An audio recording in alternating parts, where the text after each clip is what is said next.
Dieu nous parle.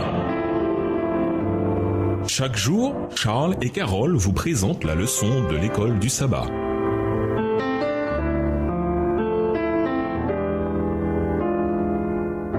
Bienvenue dans votre émission Dieu nous parle. Nous voilà au mercredi 10 août, le deuxième touché. Lisons Marc 8, les versets 22 à 25. Marc 8, les versets 22 à 25. Ils se rendirent à Bethsaïda et on amena vers Jésus un aveugle qu'on le pria de toucher. Il prit l'aveugle par la main et le conduisit hors du village. Puis il lui mit de la salive sur les yeux, lui imposa les mains et lui demanda s'il voyait quelque chose. Il regarda et dit: « J'aperçois les hommes, mais j'en vois comme des arbres et qui marchent. » Jésus lui mit de nouveau les mains sur les yeux et quand l'aveugle regarda fixement, il fut guéri et vit tout distinctement. Après que Jésus ait mis la salive sur les yeux de l'homme, il le toucha et lui demanda s'il voyait quelque chose. Marc 8, le verset 23 dans la version Louis II. Pourquoi Jésus a-t-il craché dans les yeux? La littérature ancienne indique des exemples d'utilisation de la salive par les médecins. Ce miracle ressemble un peu à la guérison du sourd-muet dans la Décapole auparavant. Lisez Marc 7, les versets 31 à 37. Cependant, contrairement à tous ces autres miracles de guérison rapportés, la guérison de l'aveugle a été réalisée en 2 étapes. Relisons Marc 8, les versets 23 et 24. Comment comprenez-vous la réponse de l'homme à la question « Vois-tu quelque chose ?» Marc 8, les versets 23 et 24. Il prit l'aveugle par la main et le conduisit hors du village. Puis il lui mit de la salive sur les yeux, lui imposa les mains et lui demanda s'il voyait quelque chose.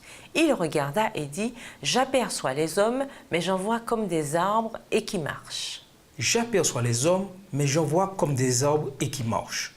Marc 8, verset 24, version Louis II.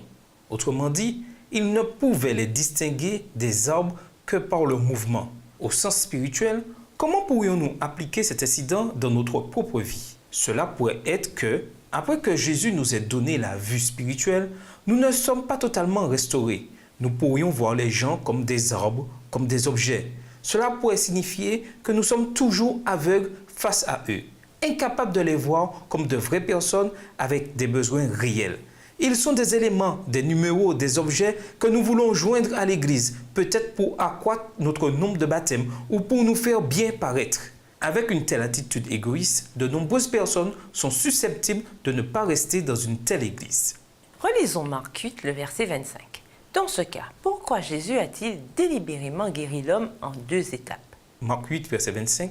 Jésus lui mit de nouveau les mains sur les yeux et quand l'aveugle regarda fixement, il fut guéri et vit tout distinctement. Le contexte de cette histoire est que juste avant cette guérison miraculeuse, Jésus a été aux prises avec un autre type de cécité. Ses disciples ne comprenaient pas le sens de sa déclaration. « Gardez-vous avec soin du levain des pharisiens et du levain d'Hérode. » Marc 8, le verset 15, dans la version Louis II. Ils pensaient que c'est parce qu'ils n'avaient pas assez de pain pour leur trajet. Jésus les appela aveugles. « Ayant des yeux, ne voyez-vous pas ?» Marc 8, le verset 18, dans la version Louis II. Ce n'est pas seulement en dehors de l'Église que les gens ont besoin de la touche de guérison de Jésus. Dans l'Église, il y a de la cécité, des membres malvoyants de l'Église qui voient les gens comme des statistiques et des objets ne peuvent pas se soucier ou remarquer que de nombreux nouveaux bébés en Christ glissent derrière la porte de l'Église. Ils ont besoin de second contact de Jésus afin de voir plus clairement et arriver à aimer les autres comme Jésus les aime. Et nous vous laissons avec cette question. Qui avez-vous touché aujourd'hui? Au revoir. Et à demain si Dieu veut. Dieu nous parle.